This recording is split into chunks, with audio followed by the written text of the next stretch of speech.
Going on Letterman was a little bit. I think I think I was more nervous going on Letterman than actually playing the final table, just because I'm not good in front of cameras and a bunch of people. And when I was playing the final table, I mean, I'm in front of a bunch of people, but at the same time, something I'm comfortable doing.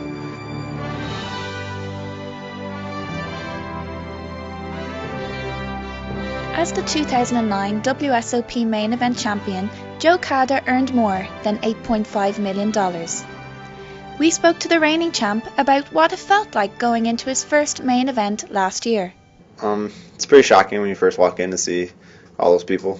I mean, it's my first year at the World Series, so I didn't know what to expect and didn't know what the field was going to be like. And I mean, I knew there was going to be a lot of people, but it's different when you see everyone and all the tables.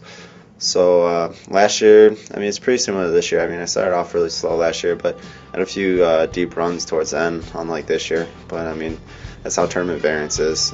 I don't really think it's because people are playing differently, because you always have to adjust how people are playing. But yeah, I'm excited to start the main again.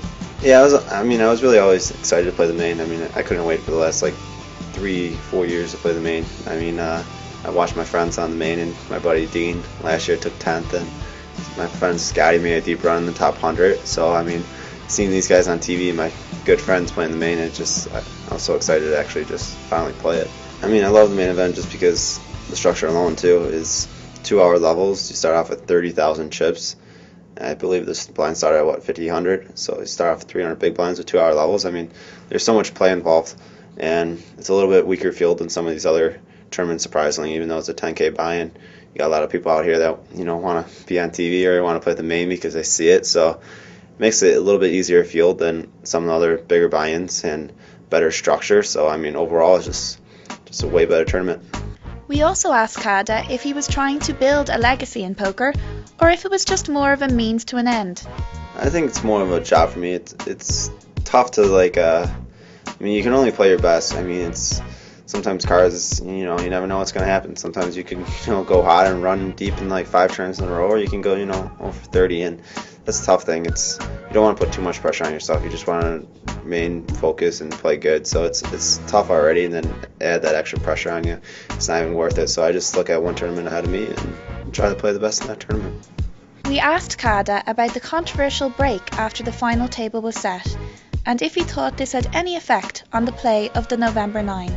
It was nice to get to the break. I mean, day one of the break was very nice because the tournament seemed like it was lasting forever. Playing 8 days straight. It was pretty rough, and kind of got sick during a period of that. So I was kind of in bad shape, and I was out here for like almost 2 months for the whole World Series. And I was playing a lot of cash games at the time too. So I was playing poker nonstop, and it was finally good to have that break. I mean, at the same time, I wouldn't mind playing the final table out just because we were that close, but the amount of time it took to finish the final table, I mean, I guess it was a good thing for the break. But 3 months was kind of long time.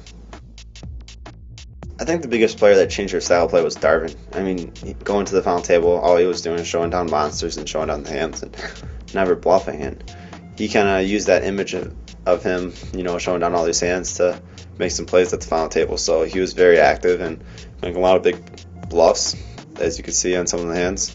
And I think he was the biggest player that changed his style of play. And the other players, I mean, I knew everyone was going to change a little bit and play a little bit different than I did 3 months ago. And I was just going to take my time. It was a long final table and see how everyone was playing. Cada defeated amateur player Darvin Moon for the title. We asked him if facing a less experienced player, one he was expected to beat, put any extra pressure on him. Yeah, that definitely entered my mind if I would have lost that match. I mean, I don't know how I could have lived with myself with the way I got to the heads-up match and being a heads-up specialist and coming with the 2-1, especially against a guy like Darvin. So if I would have lost that, it would have been really demoralizing to myself. It was tough playing Darvin, especially after the first hand. I could already tell. Like the line he took with queens, I didn't really expect him to bet the turn with a king or even like queen. I didn't see him having queens there ever. But if he had a king, I didn't see him betting the turn with the ace coming. But there's a lot of hands like that where I didn't understand the lines he took. So it was a little bit confusing, and it was tough when you play someone that's really aggressive that constantly bets, and anytime you raise, they go over the top and you're not making any hands. It just really makes it hard on you. And you played a good job heads up. We also asked Cada about his newfound fame. I mean, it's different. I mean, it's something hard to get used to, and I mean, kind of just go with the flow over the last year. I mean, when you actually sit down and actually look at everything, it's I don't know. It's been pretty welcoming at Rio. I mean, a lot of people that have supported, and it's nice, and I think it's opened me up a lot more. I used to be a lot quieter, so I think all this is good for myself too, just to, like, individually, like, a little bit more open. I'm more talkative now than I was in the past. I mean, my own goal is I want to get back playing, good poker again, and playing at the right times, and I want to get back grinding online. I've took a lot of time offline, and that's where I put in most all my time, and where I got all my experience, and where I stayed sharp and got good results. It's online, and I've been taking a lot of time offline. And I mean, live, it's rough playing some of these tournaments, because you get maybe a couple tournaments, a month or a couple months besides the World Series, and it's really easy to just go 0 for 2 or 0 for 3, and when you're playing online, you're getting like 20 tournaments a day. So I think I'm going to start getting back playing online, and hopefully I can start getting some good results here soon. As the youngest main event winner ever, we are sure there are still many highlights to be had in Kada's career. Thanks for tuning in. This is Rebecca McAdam for Card Player TV.